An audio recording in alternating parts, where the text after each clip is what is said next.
कूट की खुशबू, दही चूड़ा की बहार। मुबारक हो आपको मकर संक्रांति का त्यौहार। मकर संक्रांति के दिन गंगा जी में या फिर गंगा सागर में स्नान करने की परंपरा है। धार्मिक मान्यताओं के अनुसार मकर संक्रांति के दिन गंगा जल में स्नान करने से 7 जन्मों के पाप भी दूर हो जाते हैं। इस दिन गंगा स्नान से जुड़ी बहुत सी महत्वपूर्ण पौराणिक कथाएं हैं। मकर संक्रांति के दिन ही मां गंगा ने राजा सगर के 60,000 पुत्रों को मोक्ष प्रदान किया था।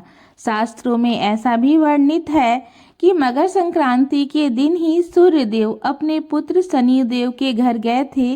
कहा जाता है कि इस दिन सूर्यदेव को काले तिल के साथ उपासना करने से व्यक्ति को बहुत लाभ मिलता है। इसके अलावा मकर संक्रांति के शुभ अवसर पर सूर्यदेव और शनिदेव की कथा भी पढ़ी जाती है, तो शनि दोष से काफी हद तक मुक्ति मिल जाती है। आइए जानते हैं मकर संक्रांति की 2 प्रचलित पौराणिक कथाएं। पहले पौराणिक कथा के अनुसार सूर्यदेव और शनिदेव में अच्छे संबंध नहीं थे। दरअसल इसका कारण था सूर्यदेव का शनि की माता छाया के प्रति उनका व्यवहार। दरअसल शनिदेव का रंग काला होने के कारण सूर्यदेव ने उनके जन्म के समय कहा था कि ऐसा पुत्र मेरा नहीं हो सकता। इसके बाद से सूर्यदेव ने शनिदेव और उनकी माता छाया को अलग कर दिया था। जिस घर में वह रहते थे उस घर का नाम था कुंभ। सूर्यदेव के ऐसे व्यवहार से क्रोधित होकर छाया ने उन्हें श्राप दे दिया था। माता छाया ने सूर्यदेव को कुष्ठ रोग हो जाने का श्राप दे दिया, जिससे क्रोधित होकर सूर्यदेव ने छाया और शनिदेव का घर जलाकर राख कर दिया था। सूर्यदेव के पुत्र यम ने सूर्यदेव को उस श्राप से मुक्त किया था। साथ ही उनके सामने यह शर्त भी रखी थी कि वह उनकी माता यानी छाया के साथ उनके व्यवहार में बदलाव लाए। इसके बाद सूर्यदेव छाया और शनिदेव से मिलने के लिए उनके घर पहुंच गए थे।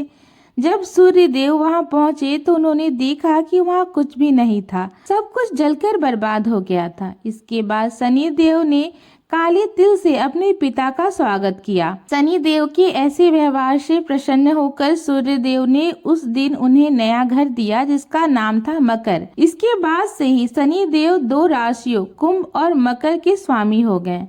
शनिदेव के इस व्यवहार से प्रसन्न होकर सूर्यदेव ने उन्हें यह भी कहा कि जब भी वह मकर संक्रांति के अवसर पर उनके घर आएंगे तो उनका घर धन निधान से भर जाएगा, उनके पास किसी भी वस्तु की कमी नहीं रहेगी। साथ ही यह आशीर्वाद भी दिया कि इस दिन जो भी लोग मकर संक्रांति के अवसर पर मुझे काले तिल अर्पित करेंगे उनके जीवन में सुख समृद्धि आएगी। इसलिए आज के दिन सूर्यदेव की पूजा में काले तिल का प्रयोग करने से व्यक्ति के घर में धन निधान और सुख की कभी कमी नहीं रहती। दूसरी पौराणिक कथा के अनुसार राजा सगर अपने परोपकार और पुण्य कर्मों से तीनों लोकों में प्रसिद्ध हो गए थे। चारों ओर उनका ही गुणगान हो रहा था। इस बात से देवताओं के राजा इंद्र को चिंता सताने लगी कि कहीं राजा सगर स्वर्ग के राजा न बन जाएं। इसी दौरान राजा सगर ने अश्वमेध यज्ञ का आयोजन किया। इंद्रदेव ने अश्वमेध यज्ञ का घोड़ा चुराकर कपिल मुनि के आश्रम के पास बांध दिया। इधर अश्वमेध यज्ञ का घोड़ा चोरी होने की सूचना जब राजा सगर को मिली तो उन्होंने अपने सभी 60,000 पुत्रों को उसकी खोज में लगा दिया। वे सभी पुत्र घोड़े को खोजते हुए कपिल मुनि के आश्रम तक पहुंच गए। वहां पर उन्होंने अश्वमेध यज्ञ का घोड़ा देखा। इस पर उन लोगों ने कपिल मुनि पर घोड़ा चोरी करने का आरोप लगा दिया, जिससे क्रोधित होकर कपिल मुनि ने राजा सगर के 60,000 पुत्रों को श्राप से जलाकर भस्म कर दिया।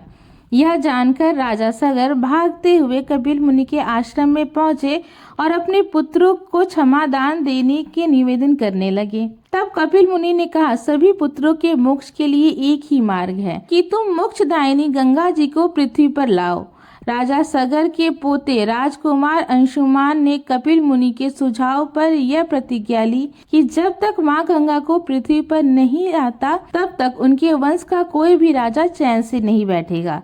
इसलिए वे कठिन तपस्या करने लगे। राजा अंशुमन की मृत्यु के बाद राजा भागीरथ ने उनकी कठिन तपस्या से मां गंगा को प्रसन्न किया और मां गंगा का वेग इतना था कि वह पृथ्वी पर उतरती तो सर्वनाश हो जाता।